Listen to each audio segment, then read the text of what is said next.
Oke, selamat pagi, siang, sore, malam. Balik lagi bersama saya Brian Sasadi. Dan apa kabar teman-teman semuanya? Semoga selalu baik-baik saja dimanapun berada. Nah, akhirnya yang kita tunggu-tunggu dari kemarin datang juga, yaitu TV Samsung tipe terbaru di tahun 2024. Sebenarnya kemarin itu sudah datang, tapi serinya itu yang DU7000. Nah, sekarang yang datang adalah seri di atasnya, yaitu DU8000. Dan di video kali ini saya ingin unboxing serta first impression atau impresi awal bagaimana sih tipe DU8000 terbaru Samsung ini. Namun sebelum lanjut seperti biasa saya ingin intro dulu.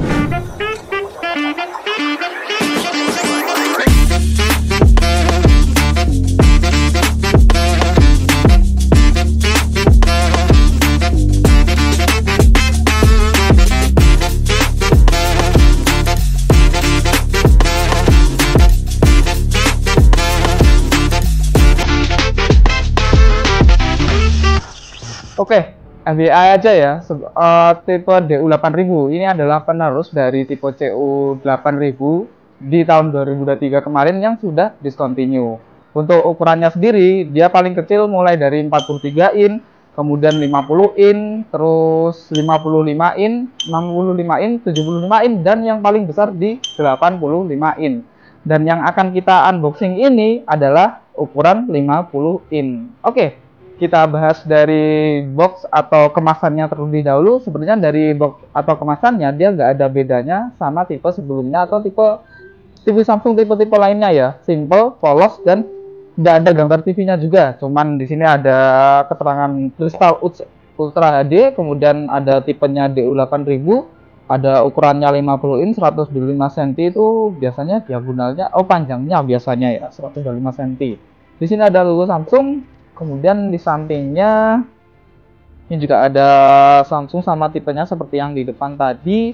Di sini ada spesifikasi singkatnya Samsung modelnya 50 DU8000K kayak gitu. Untuk penggunaan listriknya di sini tertera 145 watt ya. Oke, sekarang yang dibaliknya juga sama aja, gak ada bedanya ya. Simple banget. Oke, langsung aja kita unboxing. Nah, berhubung kita di sini juga masih punya yang seri CU8000, nextnya akan kita compare ya. Sebenarnya apa aja sih yang ditingkatin dari seri terbaru 8000-nya Samsung ini, gitu. Soalnya kalau di yang seri 7000 kemarin, dia memang ada peningkatan di gambar, tapi menurut subjektif saya di build quality-nya itu ada sedikit penurunan. Bahkan di portnya juga ada yang dipangkas, yaitu port audio digital output. Apakah di DU8000 juga terjadi hal yang sama? Kita cek aja. Yang pertama kita cek kakinya, ternyata sekarang nggak ada pembeda ya dari seri 7000 ya. Kemarin juga sama seperti ini kan ya seri 7000. Yang bisa diatur dari segi ketinggiannya 2 level ya, 2 level ketinggian gitu. Biasanya yang paling signifikan bedanya itu dari remote-nya. Kalau yang seri 8000 itu dia pakai solar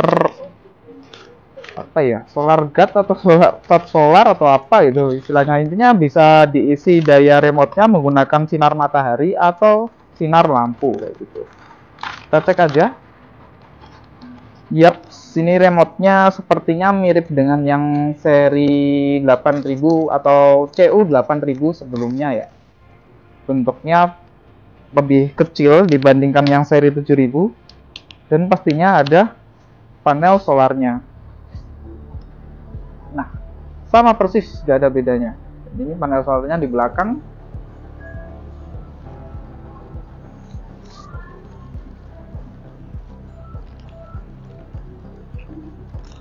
Oke, jadi kita pasang sekalian kakinya karena nextnya juga akan kita display. Mas Nizar, sebenarnya saya butuh bantuan. Oke. Abaikan tulisan di seragamnya ya. Oke, dirubuhkan dulu. Sekalian kita review port-portnya ya. Untuk dimensi atau bodinya dia sama persis sebenarnya, hampir nggak ada beda dengan yang seri CU8000, yaitu ciri khasnya seri 8000 itu adalah punya dimensi yang tipis banget ya, beda dengan yang seri 7000 tebel gitu. untuk build quality-nya juga ini menurut saya lebih solid dibandingkan yang seri 7000. Oke, ternyata mungkin Samsung ingin menunjukkan perbedaan antara seri terbaru 7000 dengan 8000, yaitu di seri 8000 atau D8000 ini dia masih ada port jack audio optikal yang dihilangkan di seri 7000 terbaru kayak gitu. Sekarang yang pertama di sini ada port USB 2 biji, kemudian ada port LAN, port HDMI-nya ada 3, di samping 2, kemudian di belakang 1. Yang pastinya di nomor HDMI nomor 2 ini sudah support eARC ya. Kemudian pastinya ada port antena gitu. Dan ini kabel powernya juga masih terpisah kayak gitu. Nih yang beda dari seri 7000. Cakep sih. Saya kira Samsung bakal melakukan hal yang sama di seri 8000-nya, ternyata enggak ya. Oke lah. Kalau yang sebelumnya itu yang seri CU antara CU 7000 dan CU 8000 itu model kakinya berbeda. Yang seri CU 7000 itu nggak bisa diatur-atur. Sekarang semua seri bisa diatur ketinggiannya. Dan untuk pemasangannya masih sama, Samsung ini nggak perlu baut, tinggal colokan aja sampai bunyi klek. Nah, udah simpel sih. Ini yang nggak pakai baut itu Samsung sama Sony. Kalau brand-brand lainnya setahu saya masih pakai baut mur atau baut.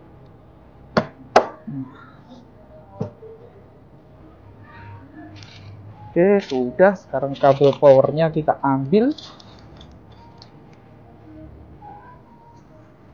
Sayangnya penggulung kabelnya itu downgrade ya. Yang dulunya pakai sekawat yang dilapisin emboss Samsung, sekarang pakai kertas.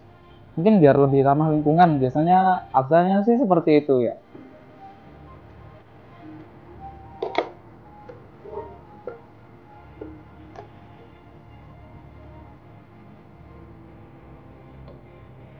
Oke, sudah. Sekarang kita coba dirikan dan nyalain.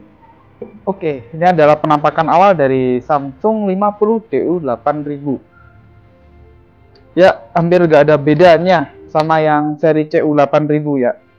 Untuk tombol manualnya ada di sebelah sini, di bawah emboss logo Samsung ya, di sini. Sepertinya untuk model tombol manualnya itu masih sama seperti yang seri CU 7000 ya, yang dimana ini mudah banget patah kalau kena kuku kayak gitu. Belum ada perbaikan dari Samsung. Selamat datang. Untuk sapaan awalnya ada yang baru. Oke, kita setting dulu. Ini saya pakai remote yang seri 7000 ya, biar nggak perlu ngeluarin yang remote seri 8000.